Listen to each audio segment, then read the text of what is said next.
जय हिंद साथियों, daily current affair में आपका स्वागत है। करंट अफेयर हमारे एग्ज़ाम के लिए बहुत ही शानदार भूमिका निभाते हैं। बिना करंट अफेयर के हमारे एग्ज़ाम व्यर्थ चला जाता है।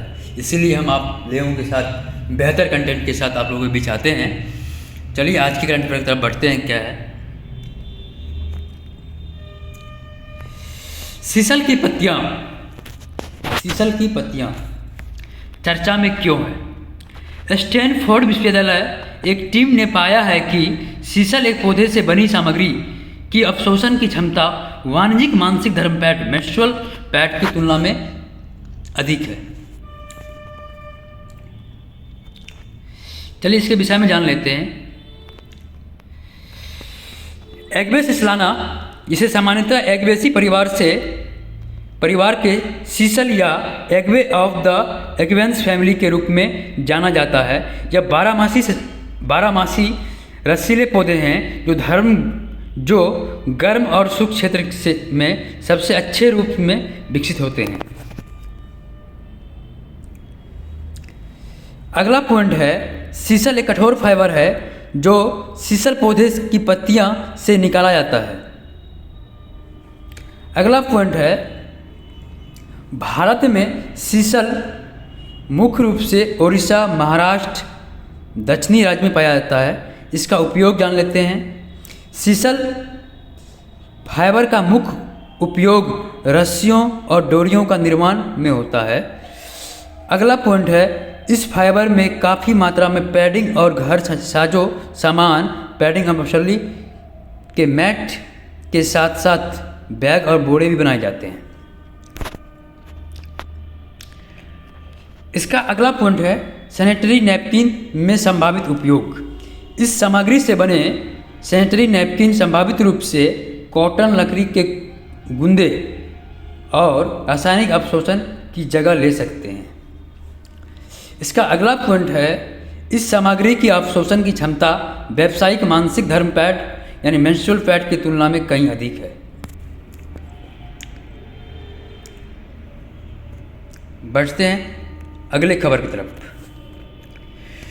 यूनेस्को की विश्व धरोहर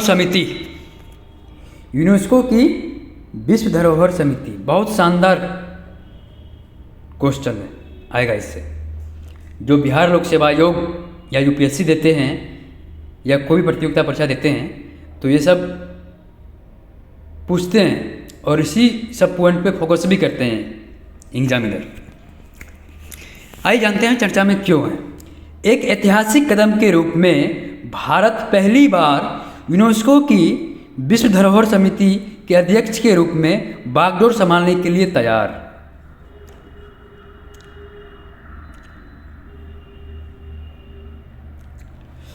चलिए विश्व धरोहर समिति के बारे में जान लेते हैं। पहला पॉइंट है, यह संयुक्त राष्ट्र शैक्षणिक, वैज्ञानिक और सांस्कृतिक संगठन यूनेस्को की एक समिति है। अगला पॉइंट है, समिति विश्व धरोहर सम्मेलन के कार्यान्वयन के लिए जिम्मेदार है। विश्व धरोहर निधि उपयोग को परिभाषित करती है और राज्यों की पार्टियों के अनुरोध पर वित्तीय सहायता आवंटित करती है। अगला पॉइंट है, किसी संपत्ति को धरोहर की सूची में श्री में शामिल किया गया है, यह अधिकार है या नहीं, इस पर इसका अंतिम अधिकार है। अगला पॉइंट की तरफ बढ़ते हैं। यह अंकित संपत्तियों के संरक्षण की स्थिति पर रिपोर्टों की जांच करता है और राज्यों की पार्टियों से संपत्ति का उचित प्रबंधन होने पर कार्रवाई करने के लिए कहता है।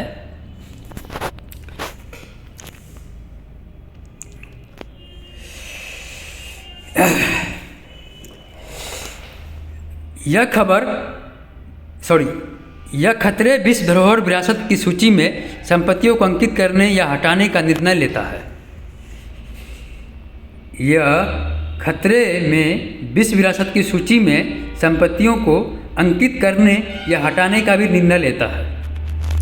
इसका संरचना देख लेते हैं। इसमें कन्वेंशन के राज्य की पार्टियों में से 21 प्रतिनिधि उनकी महासभा द्वारा चुने गए होते हैं। इसमें कन्वेंशन के राज्यों की पार्टियों में से 21 प्रतिनिधि उनकी महासभा द्वारा चुने गए होते हैं। अगला पॉइंट है, एक समिति के सदस्य का कार्यकाल 6 वर्ष का होता है, लेकिन अधिकांश राज्य पार्टियां अन्य राज्यों की पार्टियों को समिति में रहने का अवसर देने के लिए स्वेच्छा से केवल 4 वर्ष के लिए समिति का सदस्य बनाना चुनती है।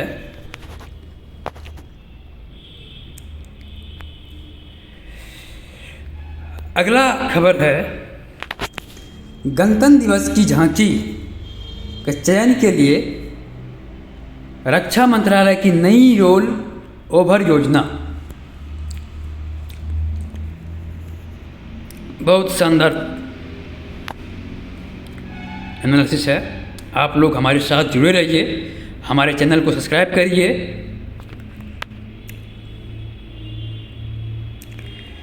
गणतंत्र दिवस की झांकी चयन के लिए रक्षा मंत्रालय की नई रोल ओवर योजना चर्चा में क्यों है?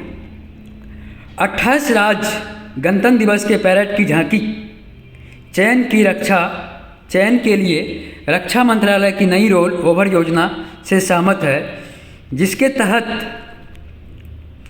तहत प्रत्येक राज्य और केंद्र शासित प्रदेश समायोजित किया जाएगा। बार बार शामिल न किए जाने को लेकर विवाद और शिकायत के बीच यह कदम उठाया गया है। चलिए इसका विवरण देख लेते हैं। हर साल गणतंत्र दिवस परेड के लिए राज्यों और केंद्र शासित प्रदेश से लगभग 15 झांकियों का चयन किया जाता है। इसलिए प्रत्येक वर्ष सभी को समायोजित नहीं किया जा सकता है। समझौते के तहत हर राज्य और केंद्र शासित प्रदेश के 3 साल के भीतर मौका मिलेगा। यह समान वितरण सुनिश्चित करने के लिए है।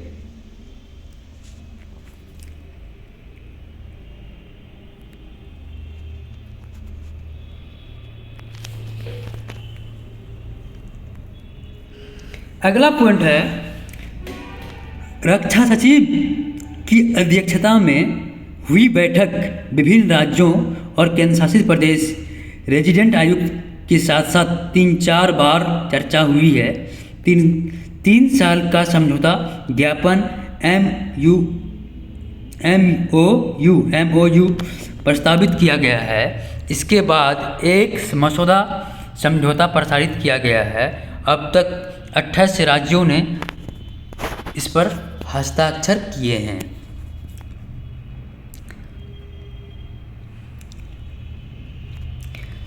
अगला पॉइंट है,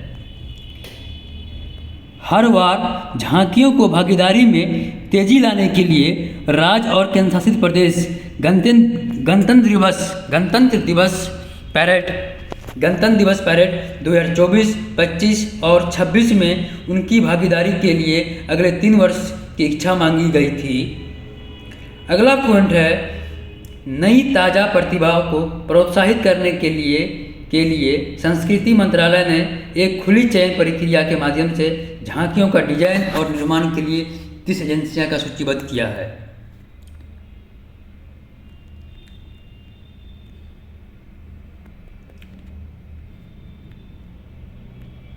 अगला पॉइंट है, 4 दौर की बैठक के बाद हर साल दिवस के परेड के लिए चुना गया है या केंद्र शासित प्रदेश को 2024 गणतंत्र 16 राज्य। इन वर्ष किन राज्यों को मिलेगा मौका? आइए जानते हैं किन राज्य को मिलेगा मौका। पहला है अरुणाचल प्रदेश, दूसरा आंध्र प्रदेश, तीसरा है छत्तीसगढ़, चौथा है गुजरात, पांचवा है हरियाणा, छठा है झारखंड, सातवां है लद्दाख, आठवां है मध्य प्रदेश, नौवां है महाराष्ट्र, मणिपुर, मेघालय, उड़ीसा, राजस्थान, तमिलनाडु, तेलंगाना और उत्तर प्रदेश। इसमें बिहार को शामिल नहीं किया गया है, बिहार से सहमति मांगा है।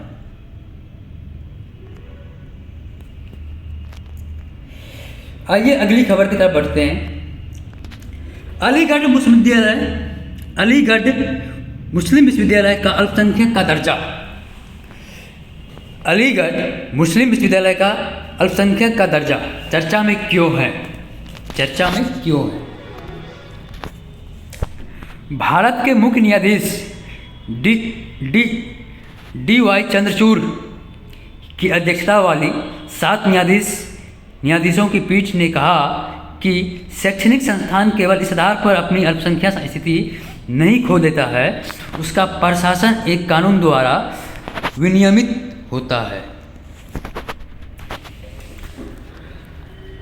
भारत के मुख्य न्यायाधीश डी वाई चंद्रचूड़ की अध्यक्षता वाली 7 न्यायाधीशों की पीठ ने कहा है कि शैक्षणिक संस्थान केवल इस आधार पर अपनी अल्पसंख्यक स्थिति नहीं खो देता है कि उसका प्रशासन कानून द्वारा विनियमित होता है।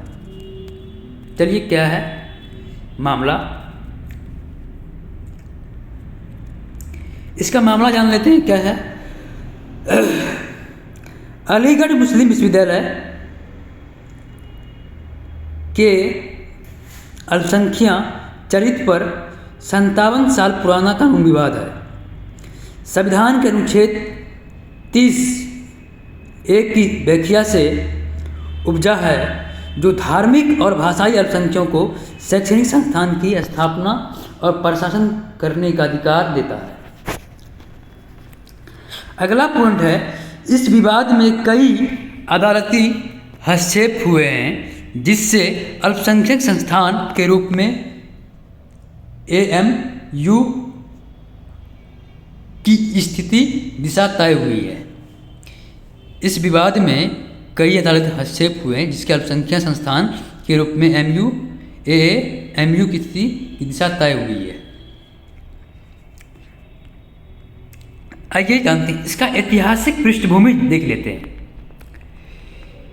AMU की उत्पत्ति 1875 ईस्वी में सर सैयद अहमद खान द्वारा स्थापित मोहम्मडन एंग्लो ओरिएंटल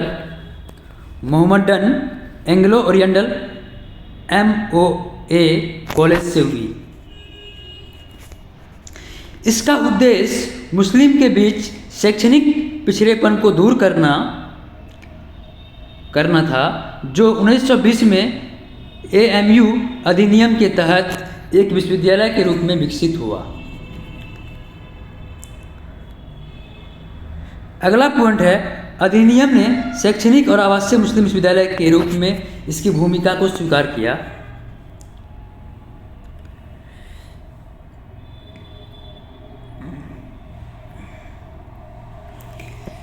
विवाद की उत्पत्ति 1967 की कानूनी चुनौती सामने आई, जिसमें 1951 और 1965 में किए गए AMU अधिनियम संशोधन गए। परिवर्तन विश्वविद्यालय की संरचना को बदल दिया, जिससे सुप्रीम कोर्ट ने फैसला किया है कि AMU मुस्लिम अल्पसंख्यक द्वारा स्थापित या प्रशासित नहीं था। सुनाया है कि पर एक सवाल उठाए 1967 में घोषित है। अगला पॉइंट है, अदालत ने इस बात पर जोर दिया कि भले हुए मुसलमानों ने विश्वविद्यालय की शुरुआत की हो, लेकिन भारत सरकार द्वारा इसकी मान्यता के लिए केंद्रीय अधिनियम की आवश्यकता है। अगला पॉइंट है, 1967 के फैसले के बाद देशव्यापी विरोध प्रदर्शन हो गए, जिससे 1981 में AMU की अल्पसंख्यक स्थिति की पुष्टि करना या संशोधन हुआ है। इसके चलते धारा 2L में स्पष्ट रूप से कहा है कि भारत के मुसलमान द्वारा स्थापित उनकी पसंद का एक शैक्षणिक संस्थान था। भारत के मुसलमान द्वारा उनकी पसंद का एक शैक्षणिक संस्थान था। चलिए अगला पॉइंट देख लेते हैं। हालांकि कानून की चुनौतियां बनी रही, 2005 में इलाहाबाद उच्च न्यायालय ने 1967 के फैसले का हवाला देते हुए आरक्षण नीति को पलट दिया। केंद्र सरकार ने अन्य याचिकाकर्ताओं के साथ मिलकर 2006 में इस फैसले का सुप्रीम कोर्ट में चुनौती दी है।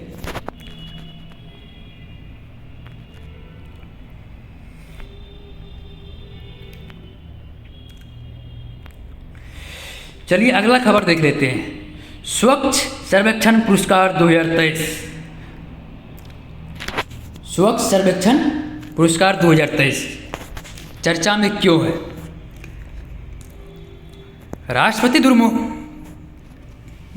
राष्ट्रपति द्रौपदी मुर्मू ने आवास और शहरी मामलों के मंत्रालय MOHUA द्वारा आयोजित भारत मंडप नई दिल्ली में स्वच्छ सर्वेक्षण पुरस्कार प्रदान किए हैं।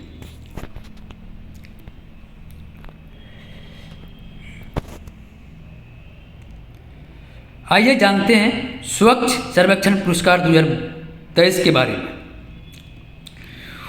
वर्ष 2023 का विषय था अपशिष्ट से धान। अगला पॉइंट है 2024 के लिए थीम कम करें, पुनः उपयोग करें और रिसाइकल करें।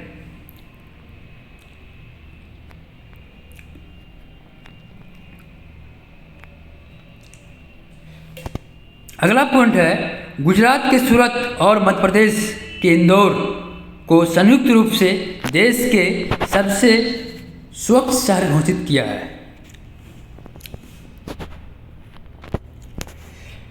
यह लगातार 7 साल जब इंदौर को भारत के सबसे स्वच्छ शहर का दर्जा दिया गया है।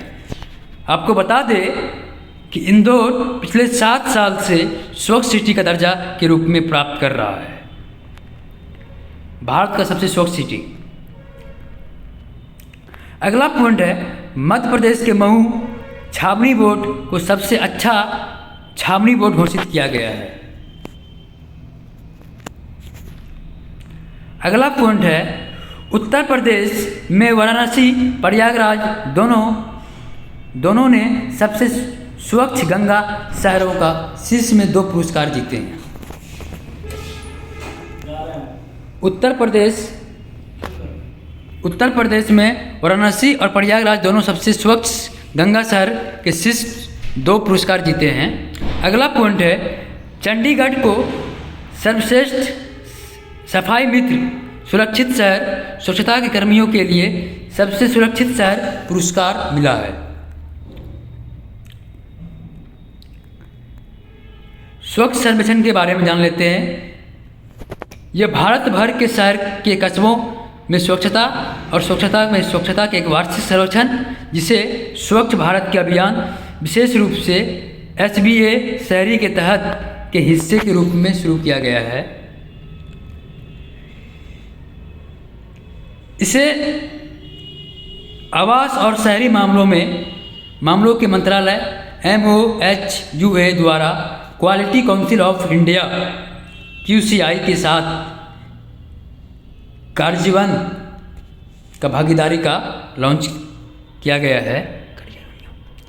कार्यान्वयन भागीदारी के रूप में लॉन्च किया गया है।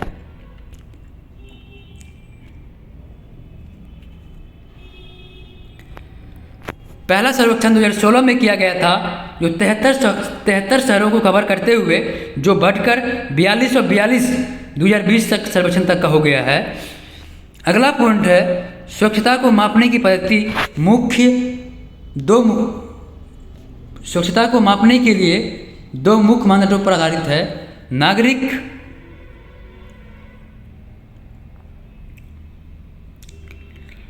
चलिए आज का कोटेशन देख लेते हैं। लंबी छलांगों से कहीं बेहतर है निरंतर बढ़ते कदम, एक दिन आपको मंजिल तक ले जाएंगे। आप सभी थैंक यू सो मच, मिलते हैं अगले वीडियो में।